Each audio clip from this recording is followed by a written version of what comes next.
ఇప్పుడు thoracic surgeon, consultant thoracic సర్జన్గా work చేస్తున్నాను.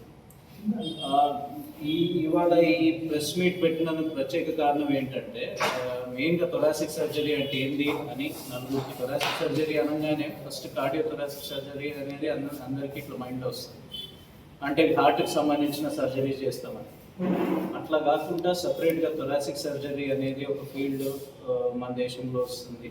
అది ఎట్లా అంటే మెయిన్గా లంగ్స్ రిలేటెడ్ సర్జరీ అన్నమాట. ఇంతవరకు లంగ్స్ రిలేటెడ్ అనగానే ఫస్ట్ పల్మనాలజీ అనేది మన మనసులోకి వస్తుంది. అండ్ లంగ్స్ పల్మనాలజీ అంటే యశోద హాస్పిటల్కి ప్రత్యేకమైన పేరు ఉంది. ఎందుకంటే కోవిడ్ టైం నుంచి పల్మనాలజీ సర్వీసెస్, ఎస్పెషల్గా కోవిడ్ పేషెంట్స్కి కానీ లేకపోతే వేరే ఇంటర్వెన్షనల్ పల్మనాలజీ అనే ఫీల్డ్లో యశోద చాలా ముందంజగా ఉంది.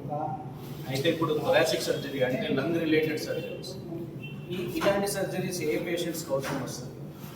కొంతమంది పేషెంట్స్ మెయిన్గా ఇన్ఫెక్షన్స్, లంగ్ ఇన్ఫెక్షన్స్, ముఖ్యంగా మన దేశంలో ట్యూబర్క్లోసిస్ వల్ల లంగ్ అనేది పాడైనప్పుడు ఒక భాగం లంగ్ కానీ కొంతమంది పూర్తిగా లంగ్ పాడవడం వల్ల ఆ లంగ్ పని చేయకుండా ఉండడము, మళ్ళీ వాళ్ళు ప్రతిసారి తగ్గినప్పుడు కొంతమందికి రక్తం పడడం, ఇట్లాంటి సందర్భాలలో ఆ లంగ్ ఇంకా పనిచేయకపోగా ఇంకా వేరే లంగ్ భాగాన్ని కూడా పాడు చేస్తుంది.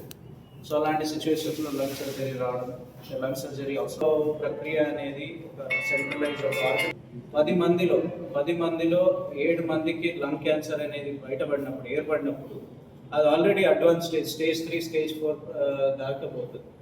అప్పుడు మందులు తప్ప, అంటే పాలియేటివ్ ట్రీట్మెంట్ అంటే ఎటువంటి మనం ఎన్ని ట్రీట్మెంట్ ఇచ్చినా కానీ పేషెంట్ పూర్తిగా నయమయ్యే ఆస్కారం తక్కువ ఉంటుంది. సో లంగ్ క్యాన్సర్స్ అనేది తొందరగా డిటెక్ట్ అవుతే దానికి లంగ్ సర్జరీస్ తొందరగా చేసి పూర్తిగా క్యూరేటివ్ ఇంటెంట్ అంటే పూర్తిగా మానిపోయేటట్టు మనం హామీ ఇవ్వచ్చు పేషెంట్. దాంట్లో కూడా మినిమల్ ఇన్వేజివ్ లంగ్ సర్జరీస్ అనేది నా స్పెషాలిటీ. మినిమల్ ఇన్వేజివ్ సర్జరీ అంటే దాన్ని కెమెరా ద్వారా, video assisted thoracic surgery, watts అంటాం. కెమెరా ద్వారా ఆ లంగ్ భాగాన్ని చిన్న రంధ్రాల ద్వారా ఒక 2 to 3 సెంటీమీటర్స్ 4 సెంటీమీటర్ కట్స్ ద్వారా పూర్తిగా లంగ్ సర్జరీ చేసి ఆ చెడిపోయిన భాగాన్ని తీయడం, లేకపోతే క్యాన్సర్ ఉన్న భాగాన్ని తీయడం, లేకపోతే ఇంకా ఇప్పుడు ఈ కాలంలో రోబోటిక్ సర్జరీ అనేది మా దగ్గర మా యూనిట్లో ఎస్పెషల్లీ ఈ లంగ్ క్యాన్సర్స్ అనే కాదు, ఇంకా హార్ట్కి 2 లంగ్స్ మధ్యలో ఉన్న భాగం అంటే మీడియాస్టైనమ్ అంటారు. ఆ మీడియాస్టైనమ్ అనే భాగము అదొక వర్చువల్ స్పేస్ అన్నమాట. దాంట్లో గడ్డలు రావచ్చు, కంతులు రావచ్చు, దాన్ని క్యాన్సర్స్, మీడియాస్టైనమ్ ట్యూమర్స్ అంటాం. సో అలాంటి సందర్భాలలో కూడా సర్జరీస్ అవసరం వస్తాయి. అది కాకుండా యాక్సిడెంట్ కేసెస్ మనం చాలా మంది చూస్తాం. హైవేలో యాక్సిడెంట్స్ అయినప్పుడు చాలా మందికి పక్కెమికల్ రిబ్స్ ఫ్రాక్చర్స్ అవుతాయి. సో అలాంటి పేషెంట్స్కి సర్జరీస్ చేసేది మేమే అన్నమాట. థొరాసిక్ సర్జరీ ఫీల్డ్లోనే వస్తుంది.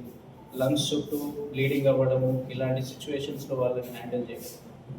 అది కాకుండా ఇప్పుడు యశోద సోమాజిగూడలో ముఖ్యంగా ఇప్పుడు heart and lung transplant services అంటే ఊపిరితిత్తుల మార్పిడి ప్రొసీజర్స్ కూడా రెగ్యులర్గా మొదలుపెట్టాము. అండ్ చాలా కాంప్లెక్స్ కేసెస్ కూడా చేయడం జరిగింది. ఈ ఊపిరితిత్తులు మార్చడం అనేది ఒక చాలా కాంప్లెక్స్ ప్రొసీజర్. దానికి చాలా వర్కప్ ఉంటుంది, కానీ చాలామంది పేషెంట్స్ దీనివల్ల బెనిఫిట్ అవుతారు.